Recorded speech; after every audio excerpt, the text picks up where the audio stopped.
It's You Hate to See It, folks. How we doing tonight on this Monday evening, the inaugural show of You Hate to See It? I'm here with my guys, Ryan and Chewy. We've been here for doing this for about a month now, about a month and a half, working out the kinks, trying to figure it out. And finally, we're going live. Fellas, how we doing tonight? Amazing. We're doing good. We're excited. Extremely excited to finally get this on the road. And big shout out to Ray Diesel Fitness, one of our lead sponsors. Like, if you're trying to get your body right and you're in the Jersey area, DMV, hit him up. Texas, he's all over the place. We're all trying to get better every day on the grind. He will get you right. He will get you right. I just want to give everybody, our listeners here, just how the show is going to work. It's going to be a Monday and Thursday show. You can expect us at 8 o'clock every night. We're going to stream on Twitter. So the Monday show is going to recap the weekend. Right now, NFL season, we're going to recap the games, everything, all the headlines. And then the Thursday show is going to preview the coming up weekend. And as well as we're going to talk about all the big headlines, NBA, MLB, NFL, whatever big headlines happen. We're definitely going to cover it. NHL. Nobody cares about hockey. We're definitely going to cover it. And then hopefully get a couple laughs. And we keep growing this thing. And that's the goal every time, to keep getting better and better every day. So with that, we got to open up with the biggest headline of them all so far in our area. This horrendous Nets trade, where the Nets basically have mortgaged their entire future for a defensive tackle. You don't know where the hell Kyrie is. Okay, your point guard is gone. You have no idea where he is. I don't know how that's possible. It's a player-driven league. It's the owner's fault. You mortgage your future. You get 4 ones, there's 4 pick swaps, and 2 of your homegrown guys that you come to love, they're gone. Okay, there's too many cooks in the kitchen.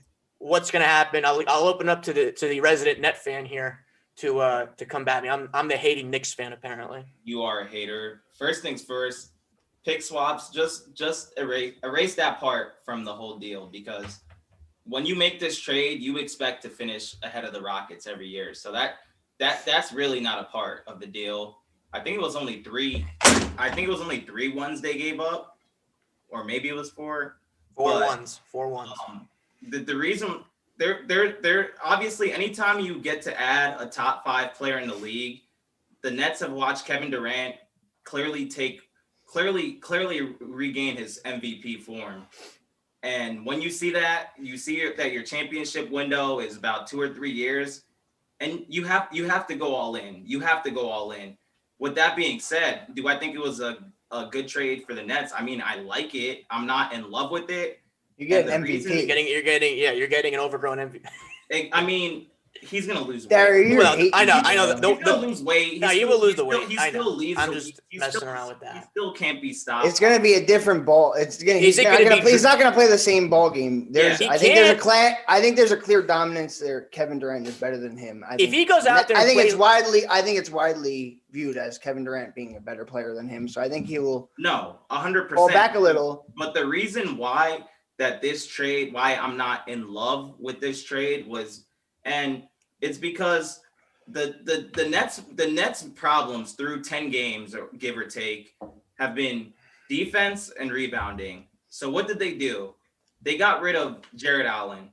He has been their best interior defender the whole season. DeAndre Jordan has looked pretty much washed up. He has looked washed. He's not capable of starting. Joel Embiid will take his lunch money. Anthony Davis will take his lunch money. And then, of course, I mean, like with the defense and the rebounding going out, the little that they had, I don't love the trade, but at the same time, they have 3 roster spots. The question becomes, who is Sean Marks going to bring in to fill out this roster? If they can get some scrappy guys that know their role, veterans that know how to win, then I mean, I think people are kind of overreacting to the depth that the Nets gave up. Because here's the deal: if you're Steve Nash and you're in a playoff series and there's 48 minutes in the basketball game, is there going to be even a second in any of those games where either Kyrie, KD, or James Harden isn't on the No, floor. I totally see that point. You're gonna have somebody on the court. Yeah, if there is, he should be fired that night. All right, how many finals do you expect to win, giving up all these assets? How many finals would satisfy you on the return? Your ROI years? that we like to say. How many years? One. 5 years? One. You're saying one. One. Chewy, our Jet why. fan, net The fan. Nets I have understand. That's Nets ridiculous. haven't won in a long time, and even when LeBron went back to Cleveland with the big promise or whatever he Satisfy made, you on the return. they How only many got years? one ring. Like They were in the How many finals years? 3 years. Listen, it's going but to come they down only to got one ring, and everybody in Cleveland was ecstatic. Nobody in Cleveland hates LeBron James till this day because how he made them feel in the summer of 2016. And if the Nets are able to bring that, especially in a time where if you're looking at New York sports, like who is the closest to the championship out of all the New York teams? I'll open the Yankees are in the Yankees, bro. Get out of here with that. The Yankees are You re-signed Mets, DJ. and now the Mets just pulled up a blockbuster trade. I don't even want to get into it.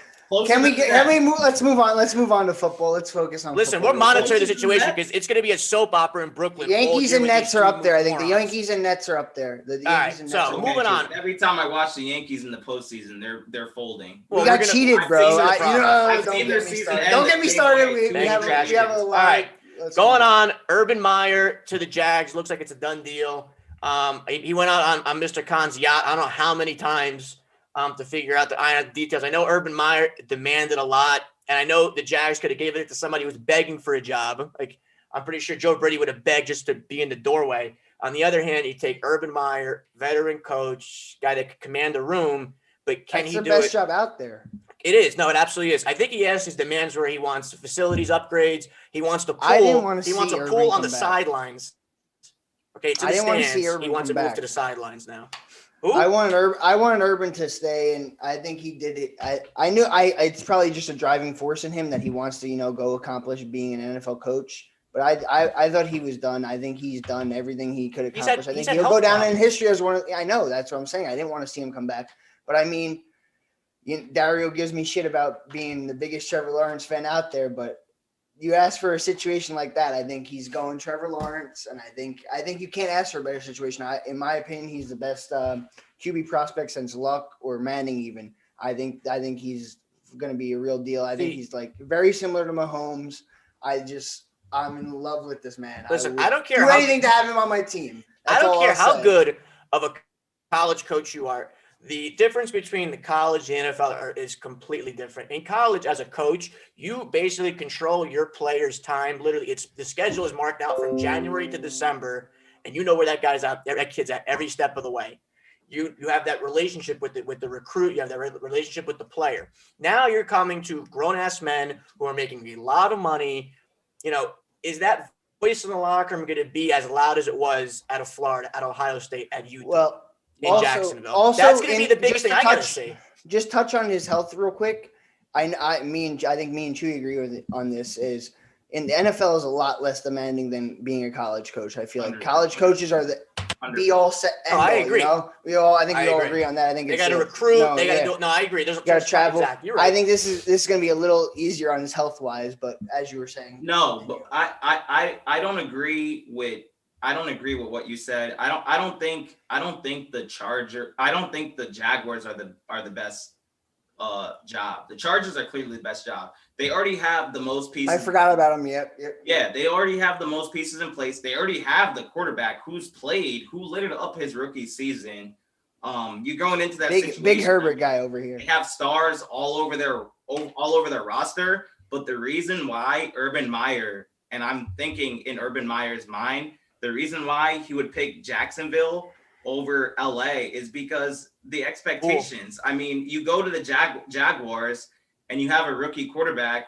No one's expecting you to go to playoffs next year. No one's expecting you to snap your finger and turn this team into world beaters. The Chargers already showed flashes. They showed they can stay in a game with anybody. But in Jacksonville, he has a blank slate. He has the number one quarterback prospect, as Ryan alluded to, that we've seen in probably the last 7 to 10 years.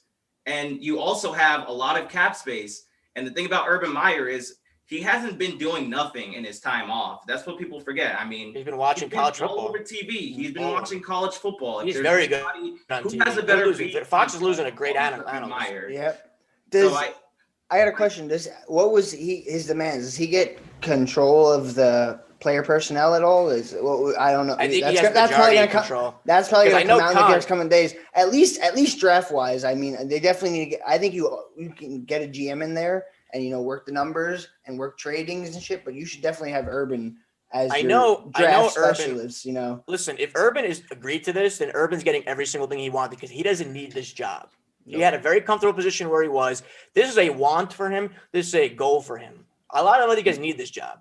So he could have turned it away. And that's the difference. So that means every demand he had was met. I believe he had facility upgrade demands.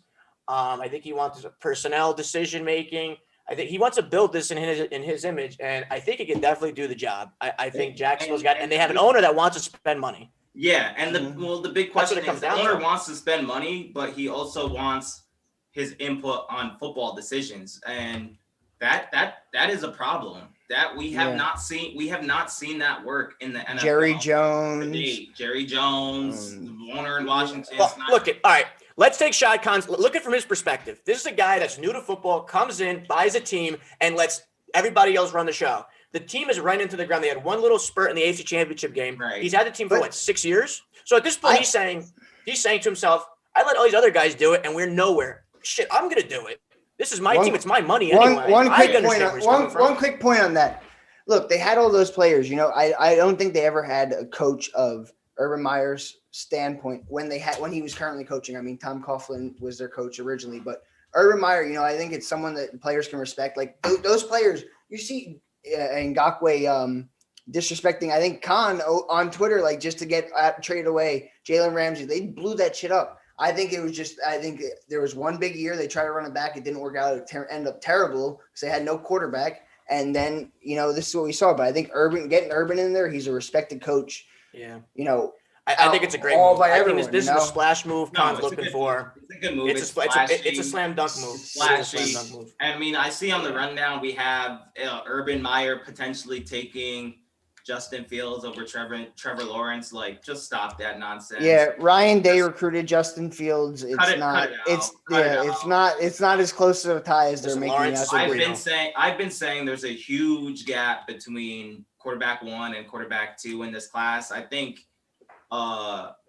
obviously it's a no-brainer. As much as Urban Meyer has raved about Justin Fields and especially his off the field traits and characteristics, everything you would love in a quarterback.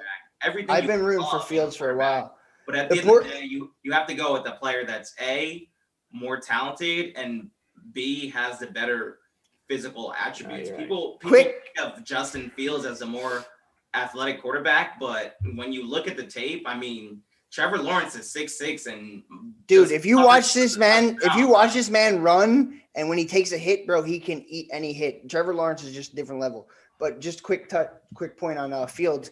They fucking grew up like 300, 500 miles apart in Georgia.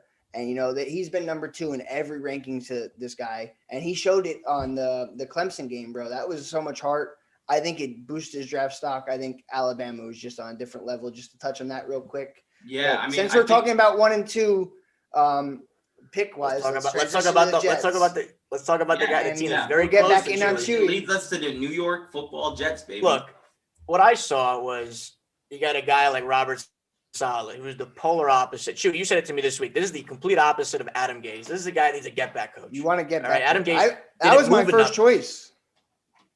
I brought it up a couple weeks ago when they beat who they beat. Who was a big upset they had? San Francisco. I think it was against Seattle. I mean, this is before we all knew Seattle was very fraudly.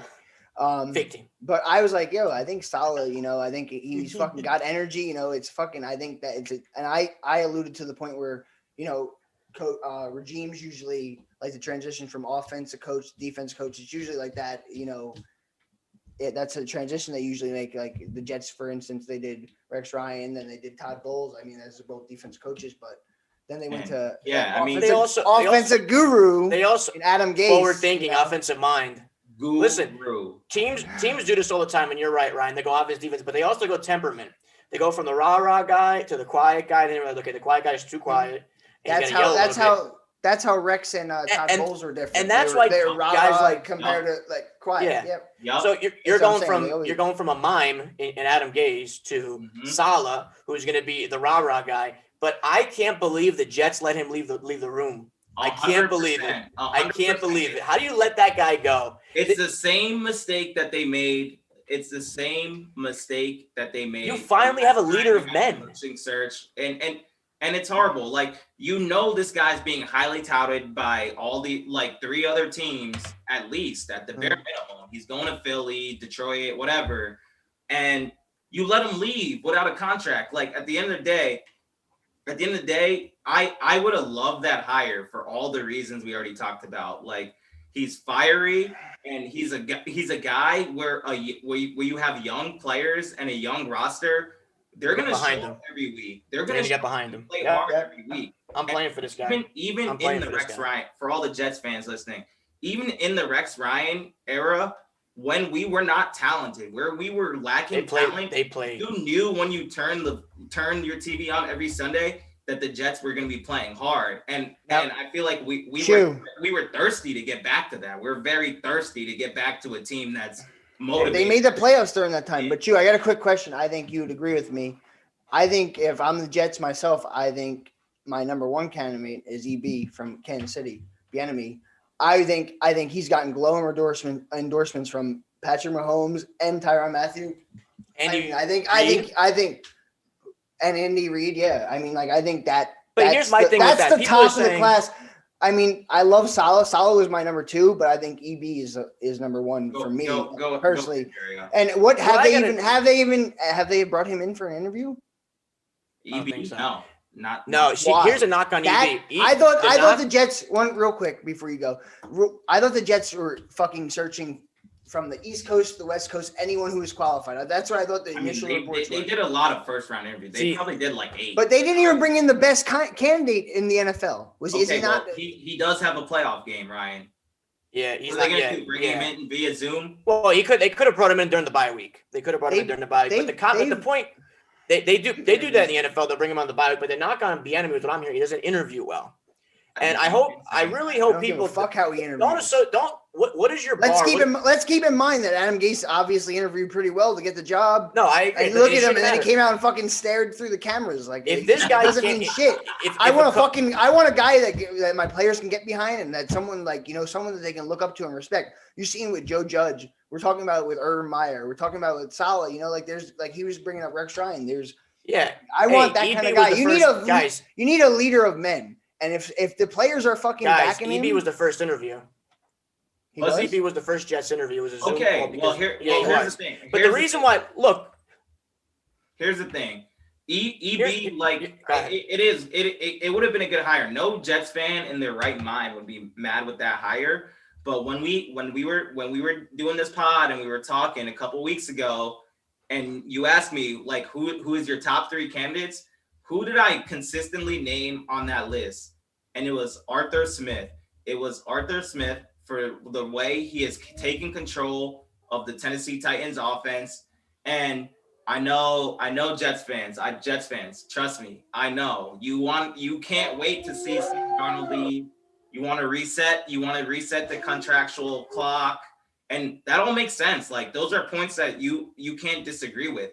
But at the same time, if you bring in Arthur Smith and he is able to get Sam Darnold playing at a maximal level where you have a run game, we have 3 picks in the top 34. We can draft Najee Harris. People are acting like this, these things can't happen if we want to build our offense. We can take the top offensive lineman, Sewell, in the fucking in the second pick and draft. Or you can even trade back a little and fucking get a weapon and get a wide receiver. Even different options and there's so many ways to build this offense. Quarterback. That's always the answer. Look. If you, it had nothing to do with the quarterback. It had nothing. To do with the quarterback. If you fuck it, get crazy real quick. If you draft Devontae Smith and then you get Najee Harris or ETN with your second or third round pick and a lineman with the Seattle pick, and a second pick for the running backs. But if you get a lineman with that, that's a fucking total rehaul of your offense. Exactly. And then you play Darnold out another year. You don't need a rush. You need to get your guy. Exactly. And Trevor Lawrence was that guy. I wouldn't want to be the team. I wouldn't want to be the team that fucking takes the second guy in this draft. That's all I'm saying. I think that highly. Every year they hype up all the quarterbacks. I guarantee you. Listen, there's a lot of shit. Next year. It's not rocket science here. Speaking of the quarterbacks from 2018 class, they've all had their up and downs. I think let's go through it real quick. And wait. 1 point. Go ahead. The only reason why I would not hire Arthur Smith, and I said this before, he looks way too much like Adam Gase. That man gave us so much PTSD the last 2 seasons, and he walks into the building. What are those guys supposed to think that are on the team? What are they supposed to think? They look very. He's a Jersey guy. He has an offensive lineman background. Joe Douglas is a O-line background, but oh my goodness! After letting the top candidate walk out of the building and then bringing in someone who literally resembles Adam Gase, Jets fans aren't going to take that well. Look, real quick point on the coaching thing. I got 2 questions. Is Saleh going to call the defense himself, or will he have a coordinator? Is he going to be the real head coach? I've heard that he's going to bring in LaFleur or McDaniels to OC from San Francisco, which are two good options. I mean, like, San Fran has ran the ball. Really, but I'm saying, is he going to call the defense as the head coach, or is he going to? No. He's going to call the defense, and he's going to bring in an OC to do OC. So you have a new. You can't bring LaFleur. Isn't LaFleur's the? But here's the thing. Green Bay Packers. Here we go. Just because one person is calling the defense, and you have a Rex Ryan Jr. there, as I'm afraid of. I want him calling defense. You can still have control of the whole team. And that's what I'll say about the Jets. I feel like either of those options between those two are good, even though one might seem like it's light years ahead of the other. I think if they're picking between those two, which is the only 2 candidates that they brought in for second interviews, they're gonna be fine. They're gonna be fine. Yeah. Let's moving on to all right, real quick. What's trying to get to. Yeah. We have a great slate of NFL playoff games. Wait, real quick, Will. We got three quarterbacks in these playoff games. There's 4 quarterbacks there. You better count fucking Sam Darnold. You better count Sam Darnold. He's part of that quarterback transition. It was Allen, Jackson, Mayfield, and Darnold. Darnold's there. He's a Jet. Darnold's there. All right, so rank them, and we'll move on to the games. I will rank them. Sam Darnold is definitely the 4th.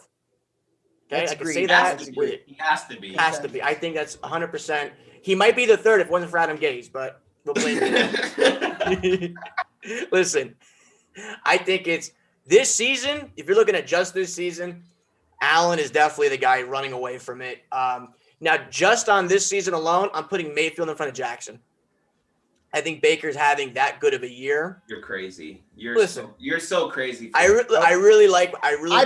I put Lamar because you're not eliminating. Hold on, Ryan. You're not eliminating. You can't hurt Mayfield again. If you keep Jackson in the pocket, you limit his play. If you let Mayfield in the pocket, he can still distribute the ball from there. Jackson's a lot less of a quarterback in the pocket. I'm telling you. Dario. All right, yeah, you got to keep him in the pocket. But he's the best running quarterback we've seen in our entire life. I know he is, but I'm saying.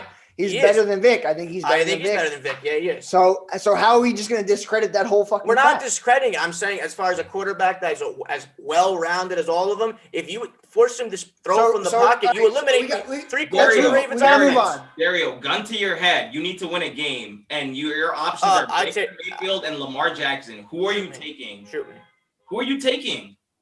Tell me. No, I'd probably take Lamar Jackson. Okay, then what? Okay, then there's the answer. What are you talking about? Let's get into the Allen and Jackson are facing each other. I think this is the 1 and 2. And me too. That's the real debate right there. All right, so because Allen had a great year. All right, you have Allen versus Jackson. Now here's my take on the Buffalo game from last week. I think Indy gave Buffalo a lot. Buffalo didn't have the best game last week. So what Buffalo team is going to show up? Now, this is their first playoff game, the jitters, they got fans in there, whatever. Okay. Can they contain Lamar? And if they can, I think this Buffalo offense is going to blow them out of the water. If you let Lamar run loose like he did last week, it's going to be a shootout. And I think everyone's expecting a shootout. I just stated the obvious, but that's, I mean, what other way you're going to take, what other take can you have? I honestly disagree. I think what this game comes down to is the Baltimore defense and how well they're going to play. Because if they shut down the run and they make Josh Allen drop back and pass, who is he going to be looking to? He's going to be looking to Diggs. That's his number one guy. They've had an amazing season together, but it's a matchup driven league. Who's on the other side? Marlon Humphreys and Marcus Peters. I don't know if one's going to follow one or the other. I wouldn't. I would just let them play on whatever side they want. But those are two great cover corners that are gonna if they're gonna be in position to make plays. And I think if Baltimore can keep them contained, like they can stop the run, which they should easily be able to do. Like Buffalo's run offense isn't like world beating or whatever. And they can contain Stephon Diggs, then they're going to be in position. They're going to be in position to win the game. Here's how you beat Buffalo. Here's how you beat Buffalo. Love the Baltimore money line. Last week I said Rams money line. It ended up being a slam dunk. This week I'm saying take the Ravens. Take the Ravens. They've been here before. Buffalo. This is water that Buffalo has never treaded before. Lamar's been here before. He hears all the talk. He knows if he loses this game, then all the questions arise. How far can you go with a running quarterback? How far can you go? How far can you go? Because that's all the questions that always arise. If he loses this game, that's what they're going to be saying. Can Lamar get you to the Super Bowl? Here's how you beat Buffalo, and it's just like the way the Giants did in '91 with that Jim Kelly offense. It's identical. Okay, Jim Kelly's offense in '90s, they threw the ball like crazy. It was air raid, whatever. Okay, same offense here. Allen throws the ball a ton. They put up points. Here's how you do it. You got to play. You keep everything in front. You force them to dink and dunk. Force them to have a long drive the same way the Browns did with the Steelers. They played deep. They said, okay, Ben, take everything out in the middle, rally to tackle, have them long drives, force a field goal, and that's it. Because you're not going to slow this offense down. Personally, if I'm going to bet on this game, what's it? Buffalo is a Buffalo -2.5. Yep. Taking the Bills, man. Bills Mafia. This is their chance. They finally got their second playoff game. You get 6,700 fans over there breaking tables, setting shit on fire. Let's go. They're not losing. They're not. I'm telling you, they're not losing. Okay, Josh Allen, McDermott. This team is fired up. They got the town behind them. They're gonna go to Kansas City next week. Done deal. Done deal. You love a good story. They're breaking town. I'm gonna break a table myself. I think he convinced me. I was on the fence in this game. I think I was leaning Buffalo early. 2.5 doesn't really. It's under key number 3. I'm gonna go Buffalo as well. If I had to bet this game, I'll probably figure out a way to get a little better number. But Dario being on it scares me because he went 2-4 circles the wagon. That might mean the Buffalo Bills. That might mean he's also due. So I'm bucking the trend. I like Baltimore to win this game outright. I really do. I think they match up really well against Buffalo. They have the secondary to slow down Diggs. They have the defense to stop the run game. And they're going to score points and run the football. Buffalo's defense is slightly not as good as it was last year, but they're still pretty good. Give me Baltimore with the points because I think they're going to win the game. And we can. Next game, with that being said, we can move on to the Browns and the Chiefs. First thing I'm going to say is this spread's way too big. Like, why are the Chiefs getting 10 points when they haven't blown out anybody all season? We're expecting them to cover 10 in a playoff game against a team that's literally like, if you're making a team to beat the Chiefs, like that can control the ball, run the football. That is their kryptonite. The same way the Titans had them backs completely against the wall last year. Or was it the Texans? Either way, if the Browns can control the ball and run the football and keep Mahomes off the field, they should cover every time. They should cover every time. Yeah. So regardless of whatever we both think about the ins and outs of the game, give me the Browns plus 10. All right, and here's my I comeback. agree. I agree with what he said. I mean, I love the Chiefs. I find every way to bet the Chiefs. I'm going to find a way to bet the Chiefs again, but I'm not taking 10. There's no way I'm taking them low. Wow. Wow. Whoa, Laying. Ryan. Sorry. Whoa, buddy. Laying 10. My bad. I got myself confused. I'm a little buzzed. Laying 10. There's no shot. There's no shot I'm doing that. There's 2-possession game. I can't do. They haven't been trustworthy all season. Here's what has to happen. Okay, when you play the Chiefs, you treat it like it's arena football. All right, you assume they're going to score every possession. You really do. You assume that this offense has the capability of scoring every possession. So as a defense, I'm going to go in there. I'm looking for one stop in the first half, one stop in the second half. That's all I need, and my offense can do the rest. Okay, what the Browns cannot do.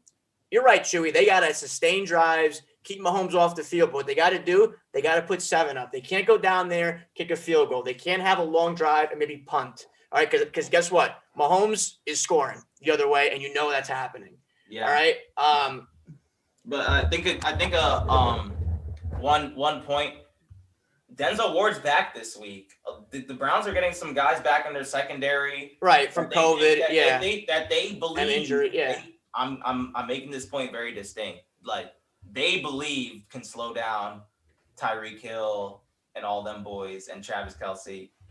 I don't think it can happen. I don't think they win, but I think they cover the 10. I mean, all right. I love the Browns. I love the story. I love how they just got their first playoff wins in God knows how long. Like Cleveland, I see you, but I'm going to build off of that. This is not who you wanted to draw. I would have loved them against Buffalo too, just like how I love Baltimore. But here's what I think. Last week it was an emotional win. It was a huge emotional win. The whole thing with the Juju thing and everything else was COVID, the coach. Listen, they won that game. They got really excited. I'm sorry. There has to be a letdown coming from that game. You just don't blame the 1 seed. Yeah, there's a letdown.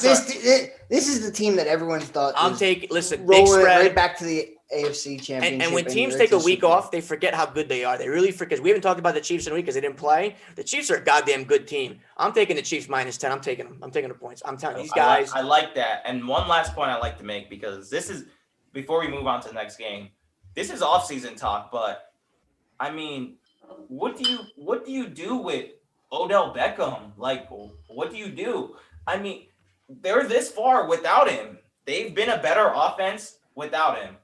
I mean, I know he loves the team and everything, but trade him. This is going to be our off-season talk. Like, I'm telling you, this is going to be our off-season talk. It absolutely is. What do they do with it? Making $20 million a year, and they're better football team. That Gettleman trade looking very good right now. Without him. We're not getting into that. We're already running out of time. Moving on. LA. Think about Browns fans. LA at Green Bay. Green Bay, okay, minus 6.5. Now, Green Bay's O-line is banged up. I think Darnold's gonna have a hell of a night. I really do, because it's gonna put some pressure on Aaron Rodgers. You got so many factors. You got freaking Aaron Donald versus that offensive line that's banged up. No Bakhtiari. Then you have Devontae versus Ramsey. Devontae Adams, is that receiver, but Jalen Ramsey has shut down Metcalf, has shut down the NFL's best receivers this year. How does this affect? Here's what I expect. I think Rodgers is going to go after Ramsey early and see what he can get. So expect a lot of targets for Devontae early in the game, and they're going to feel it out and see where they go from there. But can Goff even grip the ball in the frozen tundra? So you have all these factors playing in. They're going to play off each other. Right. I think the Packers win this game. Real quick. I think I find a way to tease this in the Chiefs. That's alluding to what I was talking about earlier, finding a way to bet the Chiefs, because there's no way I think the Packers lose this game. I think they just have the offensive firepower and they're fucking clicking. I mean, this is the best Green Bay team we've seen in a very long while. And I think Rodgers is on one. I just love Devontae's on one too. I think those two can, and Aaron Jones as well. I mean, those three can carry that offense. And there's no way that I think LA with 50% Goff, whatever he is, can even compare with Green Bay. Listen, you saw Green Bay kill it in the snow. Remember that snow game? Devontae Adams was cutting like it was nothing. The weather doesn't affect this team at all. And Aaron Rodgers, I'm sorry, guys, you disagree with it. If you do, Aaron Rodgers is the MVP of this league this year, okay? The guy is playing out of this world. And when that guy puts on the long johns. He don't wear Under Armours, guy. I don't think you realize this. He wears a long john turtleneck. When that shit comes out at Lambeau, you know it's over. It's over right there. Okay, this guy, he's having fun. He really knows this offense. He's literally laid back. I hear him talk every Tuesday on the Pat McAfee show. The guy is he's relaxed. He's having a great time. So he's having a great LA, you time. got two. He's having a great time. I would too. They've put all their trust in Aaron Rodgers, and he's produced, and like that's the reason I like. I don't think they put any trust in him going into the year. They drafted a quarterback. Fire under his ass. They sparked the fire under his ass. They tried the same thing with Big Ben. Like I real said quick. before. I think we can touch on this real quick. I think you should trade Love at this point and try and get a fucking late pick. Stop. We're not getting into that. We're not getting into I think the Love pick was I stupid. love Jordan Love. The Packers Why can't you get 20 years, bro? Seriously. All right, yeah. Why would they trade their next one to reset the rookie class? Aaron Rodgers has at least 3 years left, and that runs through Love's contract. So why would you trade him? But that runs through his contract, Chewy. You reset the QB fucking. Okay, but if he hasn't contract, you have to give him a huge deal that he hasn't done anything on. I guess that's a valid point. Going back to the game. I love Dario's point of Goff gripping the football. I mean, last week I loved the Rams because it was an opponent that they were familiar with. Anytime it's a divisional game and you've matched up against guys already 2 times, it's a toss. Anything can happen regardless. It's a toss-up. You know their plays. You saw it with the pick six, like film study all the way. Film study. This is different. I just don't think the Rams can score enough points with Jared Goff to keep up with the Packers. Like that was my main point. I mean, the Rams defense has been playing all world. They're top 3 in the league, but I just don't see them being able to contain Aaron Rodgers the whole game, which is why I'm willing to lay. I see the 6.5. It's under a key number. Give me the Packers 6.5. I think they'll get it down. So we're all on the Packers. All Packers 6.5. Yeah. Should we get Brocco's opinion to see if we're all on the Packers and we're gonna put the jinx on them? Brocco, are you on the Packers? What you think, buddy? What you think? Give us a little something, Brocco. What for the Packers? Yeah. Better. What you feeling like for the spread this week, bud? Deuce or Brocco with the pick. I think the Packers are definitely taking it this week. Okay. All right. So we're all on the Packers. Everyone's on the Packers. We're all on the Packers. There's a jinx. You guys should probably bet the Rams. Bet the Rams. All right. So hey, we're gonna shift down south. We're gonna go to the Bayou. Okay, Tampa Bay at New Orleans. Okay, Breeze Brady part 3. Listen, guys. Brady ain't losing 3 times to Drew Brees, but Drew Brees and that Saints team, they're rolling right now. All right, Maserati Mitch ran out of gas last week. All right, and the Nickelodeon game. I hope this game Nickelodeon again. I like the slime. SpongeBob was fun. I love that for the kids, man. I love that. Love that for the kids. That's great for the kids. That's fucking fantastic. They should have put Tony Romo on that broadcast. All right, so look, Breeze is retiring at the end of the year, and understand this, and people overlook this, okay? We know Bruce Arians has a big ego. He's not afraid to throw Tom Brady under the bus. He's not afraid to talk shit about his own team and say all this other crap, okay? Sean Payton has a big ego himself with the whole Taysom Hill move, okay? I'm not putting Jameis Winston, I'm putting Taysom Hill because I'm going to show you how much football I know. I'm going to put this kid in there, and I'm going to run my offense, so it's going to be good. And it turned out to be right. So you have 2 massive egos going against each other, okay? This game is going to come down to which defense shows up, all right? And here's who's going to show up. Tom Brady's got that look in his eye, guys. He really does. Tom Brady's definitely going to show up to this game, and I think it's going to be close. It's going to be close. No shot. Nope. No. I think the Saints have their defenses played the best in the most in their 3-4 years stint of being a very dominant team in the NFC. They've got cheated out of it. We won't go into that. It's cost me a lot of money. I won't because I'm a Saints fan during the playoffs because the Giants haven't been involved in the playoffs in God knows how long. But I think the Saints are the team that pulls us out -3. I mean, it's just giving it away. That's tough. It's a tough game because I really don't see Brady losing. It's tough to No, lose to a team no. 3 times. It really is. Yeah, tough to I lose know. to a- It's tough to I beat a know. team 3 times. I think this. This is like right there. I like the Saints, and here's why I like the Saints. And Ryan was touching on it. Their defense. Marshawn Lattimore matches up extremely well with Mike Evans. I mean, he's seen him probably 9 or 10 times already in his career. He will be able to not completely take him out of the game. I'm not saying he will completely take him out of the game, but Mike Evans is banged up. Yeah, and Lattimore's strength is against big body receivers for sure. Big receivers that maybe aren't as fast. Lattimore strives in those matchups. And those are the matchups in his division. Michael Thomas, not Michael Thomas, DJ Moore, Julio, and Mike Evans. Those are the matchups. It works. Yeah. That's why the Saints have basically dominated that division for a while. He locks them down. They're able to pressure Brady, and everyone raved about this. All I heard last week about Washington was they can pressure Brady with a 4-man rush, and that's Brady's kryptonite. Well, what happened? They didn't have the.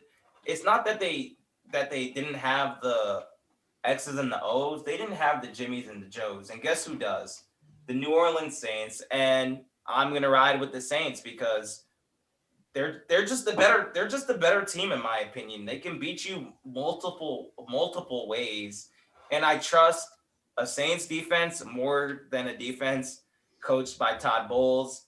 That might be a little bias showing. I mean, I got off the Tampa Bay bandwagon. The Monday night game against the Rams, it was pitiful. In a big spot, big game, and Sean McVay came in there and coached circles around Todd Bowles with Jared Goff. Made him look like Dan Marino in his prime. So give me the Saints. Give me the Saints -3. You're taking the Saints. And now here's my point. If you had Tampa Bay going to New Orleans with a crowd, I think New Orleans is a lock. It's a lock. And I think the line would have even moved a little bit toward New Orleans too. Okay. Yeah, it would. Okay. So, but you have no fans in New Orleans. Okay. You have Tom Brady in this Bucs offense that I think they're hitting their stride right now offensively. Which is what we've been talking about. We've been saying the Saints need. What I said at least was the Saints need one playoff game against an inferior team that they can, hit their stride and get their grooves going. And I think they got that. That's what I think. They've had it defensively. It was mostly offensively. They need, they haven't had all their pieces together. That was their first game. They played like 60 snaps together. Michael Thomas, Kamara, and Drew Brees. Like they've been banged up. Offensively, I think they can compete with the Bucs. I'm gonna go. And defensively, I think the edge goes to the Saints. So that's why I'm riding with the Saints as well. Yeah. But Dario, for your pick, I love Tom Brady. I'm a 12 guy. Just all the guys that wear 12. You love a good story, Dario. Just pick them, bro. You want. I do love a good story. You're already 2-4, and you need to go against the grain. Yeah, you know what? And it's a fellow 12. You have no other choice. It's a fellow 12. That's what I say. Me, Namath, Rodgers, Brady. That's a hell of a group you got there. It's a hell of a group. Don't ever name yourself in the same sentence as Joe Namath. Thank you. And that's one of my all-time favorite quarterbacks. I'm gonna go. Hey, listen, I'm rocking with 12, baby. I'm rocking with 12. Saints Tampa Bay +3. Okay, we'll see you. We'll see you in Green Bay next week. And yeah, that wraps it up. Hey, real quick, guys, I just what our producer Brocco sent us. We got Charles Weller giving us a shout out too. He said, and I quote, here we go. Charles Weller said, "Ravens all day." He's on with you, Chewy. And then he said -10. So listen, I see you. Him and Chewy have been losing bets left and right. I'm not taking that. I know a thing about Chuck. Plus money, Ravens, Chucky. I see you, buddy. I see you. Listen, if you're gonna put money on a pickup basketball game, you bet on Charles Weller. I'll tell you that much. Listen, I'm with you, Charles. I really am with you. Chiefs -10, but I tell you what. Josh Allen's gonna blow the doors off that Baltimore team. If you don't stop him, he'll put up 45 before you know it. Tune in Monday He'll put up 45 before you know it. Everything that went wrong for Buffalo. Dario's 2-4, so I'd stay away from his picks as much as possible. Stay away from my picks. Go ahead. Eventually, I gotta be right, and it's gonna be this week. You're due. I guess I'm dead on this. Tom Hitman. Shout out Tom Hughes.